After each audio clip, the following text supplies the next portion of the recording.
सृष्टि बचपन से ही दिखने में सुंदर नहीं थी, लेकिन अमीर बाप की बेटी सृष्टि पर उसकी माँ जान छिड़कती। मेरी बेटी कितनी प्यारी है, भगवान सबको सृष्टि जैसी बेटी दे। सृष्टि धीरे धीरे बड़ी होती है। एक दिन सृष्टि की सहेली कहती है, तू दिखने में कितनी अजीब सी है, लेकिन मैं जानती हूँ हम सब में सबसे अच्छी शादी तो तेरी ही होगी। तेरे पापा अमीर जो हैं। और बता नहीं सकते यार, दहेज तो हर कोई देता है, ये क्या ज्यादा ले जाएगी अपने पति के लिए? अरे बड़े शहर में कोठी है इसके पापा की। अरे पापा की है ना, कौन सी इसकी है? इसकी होती तब तो कोई भी लड़का इससे शादी कर लेता। अरे पापा की मतलब पापा की है तो मेरी ही है ना? किसने कहा? अब तेरी तो तब होगी ना जब तेरा भाई ना हो। वैसे भी शादी के बाद सारी प्रॉपर्टी भाई के नाम होती है। सृष्टि समझ जाती है कि उसे किसी भी हालत में माँ बाप की सारी प्रॉपर्टी को अपने नाम करना है, लेकिन कैसे? एक दिन सृष्टि का भाई शीनू कहता है, बहन क्या कर रही है? तुझसे एक बात करनी है। अरे हाँ हाँ करना, मैं तो तेरी बहन हूँ। बहन मेरी लाइफ में ना एक लड़की है, बहुत अच्छी है। मैं सोच रहा हूँ माँ और पापा से बात करूँ शादी के लिए। सृष्टि को समझ में आ जाता है कि भाई की शादी होते ही भाभी उसे एक दिन भी घर में बर्दाश्त नहीं करेगी। क्या बात है भाई, बताना कौन है वो? यार वो बहुत अच्छी लड़की है, पढ़ी लिखी है, मेरे साथ जॉब भी करती है। बस एक प्रॉब्लम है। हाँ प्रॉब्लम? क्या प्रॉब्लम है भाई? यार वो शादीशुदा है, लेकिन उसके पति ने उसे सिर्फ इसलिए छोड़ दिया क्योंकि उसके माँ बाप दहेज नहीं दे पाए। सृष्टि ये सुनकर न जाने क्यों खुश हो जाती है। अरे भाई तो क्या हुआ, लड़की तुझे तो पसंद है ना? शीनू को लगता है कि बहन उसे समझ रही है। वो इस बात से अनजान होता है कि उसकी बहन की मंशा पूरा घर हड़पने की है। सृष्टि अपनी माँ से कहती है, मम्मी मुझे तो बहुत चिंता है, पता है शीनू क्या कर रहा है? अरे क्या कर रहा है, वो तो काम पर जाता है और वापस घर आता है। नहीं ना माँ, वो यही तो नहीं कर रहा, बाकी सब कर रहा है। आपको पता है उससे प्यार है, और वो भी एक शादीशुदा लड़की से। ये क्या हो गया? मैं सोसाइटी में क्या मुंह दिखाऊंगी? अरे तेरे पापा तो यही कहेंगे कि मैंने ही उसे बिगाड़ दिया है।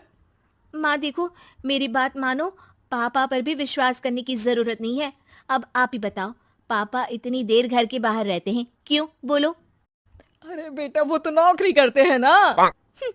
तू बहुत भोली है माँ, पापा का ऑफिस तो 7 बजे खत्म हो जाता है, लेकिन देखो कितनी देर से आते हैं। अरे नहीं नहीं बेटा, ऐसी कोई बात नहीं है।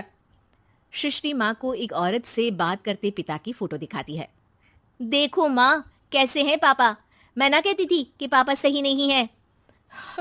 मैं तेरे पापा से बात करूंगी, दे फोटो मुझे। ओ माँ वो तो डिलीट हो गई। लेकिन चल तूने तो देख लिया ना, पापा से बाद में बात कर लेना, और हाँ मेरा नाम बिल्कुल मत लेना। हाँ माँ। अब क्या था, सृष्टि के माँ और पिता के बीच झगड़ा होना शुरू हो जाता है। सृष्टि के मन में क्या चल रहा था कोई नहीं जानता था। एक दिन, माँ सृष्टि के लिए एक लड़का देखा है, वो लोग शाम को उसे देखने आने वाले हैं।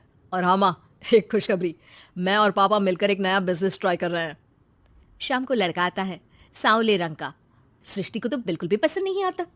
लड़की की माँ कहती है, लड़की का चेहरा तो कोई खास नहीं, लेकिन अगर मेरे बेटे को आप लोग सेटल कर दें तो मैं उसकी शादी आपकी बेटी से करवा दूं। सृष्टि को लड़का बिल्कुल पसंद नहीं था। उसे भाई पर गुस्सा आ जाता है। लड़के वालों के जाने के बाद कहती है, माँ देखा शीनू मेरे लिए कैसा लड़का लेकर आया, न दिखाने लायक न सुनने लायक, सेटल भी नहीं, वो भी हम करे। अरे माँ मैं जानती हूँ ये मेरी शादी किसी भी घर में क्यों करवाना चाहता है। अरे कैसी बात कर रही है बहन, तूने तो देखा ना, लड़के को मैंने ही मना कर दिया तुझसे शादी के लिए। जिसने लड़का बताया था उसने उसकी बहुत तारीफ की थी। बात आई गई हो जाती है, लेकिन सृष्टि का मन शांत नहीं होता। क्या करूं कुछ समझ में नहीं आ रहा।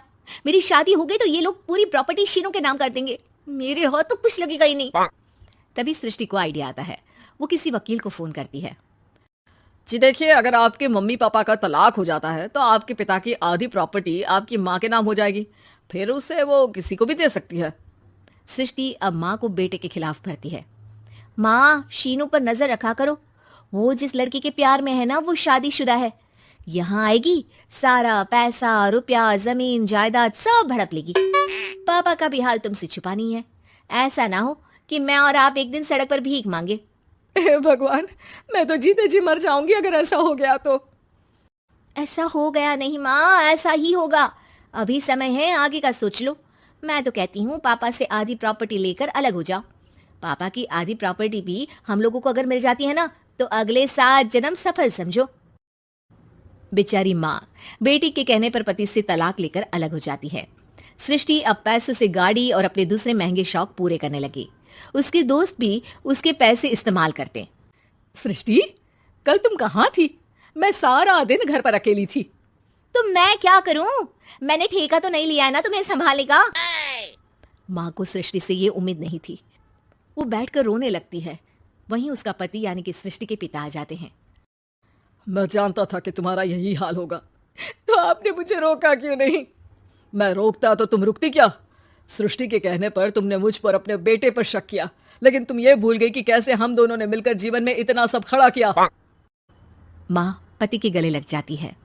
मुझे माफ कर दीजिए, मैंने आपकी कमाई का एक बड़ा हिस्सा गवा दिया।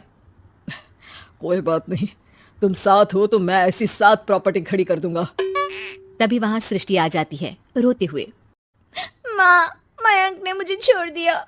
वो बोल रहा था जब तक मेरे पास पैसे थे तब तक ही वो मेरे साथ था। पापा, माँ, मुझे माफ कर दीजिए।